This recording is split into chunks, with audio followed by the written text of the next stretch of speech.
Waste to wonder की नई पहल। एमसी ने जंगलों की बर्बाद लकड़ी से बनाया खूबसूरत बेंच। शहर में बनेंगे आकर्षण का केंद्र। नगर निगम सरकार से व्यर्थ पड़ी पेड़ों के इस्तेमाल का रखेगा प्रस्ताव। शिमला नगर निगम में वेस्ट पड़ी लकड़ी के इस्तेमाल की नई पहल शुरू की गई है। शहर के जंगलों में कई सालों से सड़ रहे पेड़ों, टहनियों और तनों से नगर निगम बैठने के लिए बेंच बना रहा है। इससे शहर की सुंदरता भी बढ़ेगी, साथ ही लोगों को बैठने के लिए स्थान मिलेगा। निगम इसे इनकम के सोर्स के रूप में तैयार करेगा। मांग के हिसाब से इन्हें तैयार किया जाएगा और बेचा जाएगा। पहले चरण में नगर निगम द्वारा 200 बेंच बनाए गए हैं, जिन्हें शिमला के मॉल रोड और रिज मैदान पर रखा जाएगा, जहां पर पर्यटक शिमला के सुंदर वादियों को निहार सकेंगे। इसके बाद नगर निगम शहर के पार्कों में भी इन बेंच को लगाएगा। नगर निगम की ओर से इस लकड़ी को शहर के घने जंगलों से निकाला जा रहा है और इस पर नक्काशी भी आकर्षक बनाई जा रही है। नगर निगम मेयर सुरेंद्र चौहान ने जानकारी देते हुए बताया कि हमारे जंगलों में देवदार के गिरे पेड़ों की लकड़ी पड़ी खराब हो रही है, इसलिए इस वेस्ट पड़ी लकड़ी के इस्तेमाल से नगर निगम शहर में बैठने के लिए बेंच तैयार होगा। शिमला की पहचान देवदार से बने बेंच पर्यटकों के लिए भी आकर्षण का केंद्र रहेंगे। इन बेंचों को पूरे शहर भर के लिए लगाया जाएगा। इसके साथ ही जंगलों में लाखों करोड़ों की लकड़ी बिना इस्तेमाल के ही खराब हो रही है। ऐसे में वेस्ट पड़ी लकड़ी के सही इस्तेमाल के लिए मुख्यमंत्री सुखविंदर सिंह सुक्खू से बात की जाएगी। अगर सरकार की मंजूरी मिलती है तो निगम इन गिरे पेड़ों को विकास कार्य और सौंदर्यीकरण के लिए इस्तेमाल करेगा।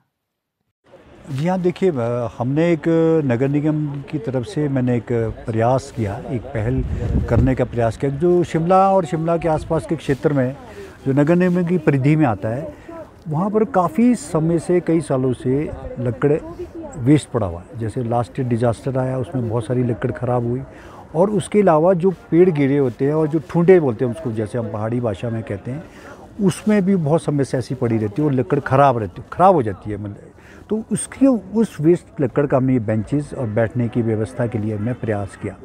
शिमला एक देवदार के रूप में जाना जाता है। यहाँ देवदार का पेड़, उससे हमने इस लकड़ को, वेस्ट लकड़ को बनाया। तो एक प्रयास हमने ये किया कि ओवरऑल शिमला में जहाँ से 250 से 300 बेंचेस और ये बैठने के लिए बनाए हैं, उसको सुंदरता भी लगती है और ये और इसमें कॉस्ट ऑफ कंस्ट्रक्शन भी इतना ज़्यादा नहीं आता। जो हमने एक प्रयास किया उसको हम आगे भी जारी रखेंगे, और बल्कि मैंने समझता हूँ कि इसको सोर्स ऑफ इनकम बनाना चाहिए। और हमारे जहाँ जगह जगह ये वेस्ट लकड़ पड़ी है, उसको हम पूरे शहर के अंदर भी और नगर निगम परिधि में इस बेंचेस को और बैठने की व्यवस्था करेंगे।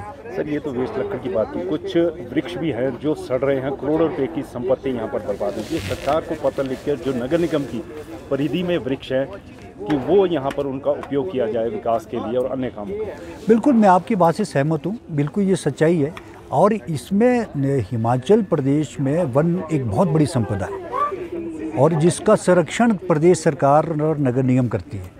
और उसमें जो वेस्ट लकड़ है, और वेस्ट इतना लाखों करोड़ों रुपए की लकड़ी जो है वो गिरी रहती है और वो ख़राब हो जाती है, सड़ जाती है। मेरा इसमें कहना है, मैं प्रदेश सरकार को, माननीय मुख्यमंत्री से भी इसमें निवेदन करूंगा और लिखित तौर पे भी हम कहेंगे कि इसके अगर आप इस तरह के बेंचेस और ये बैठने की व्यवस्था जगह जगह पे करें तो इसमें कॉस्ट ऑफ कंस्ट्रक्शन ज़्यादा नहीं है।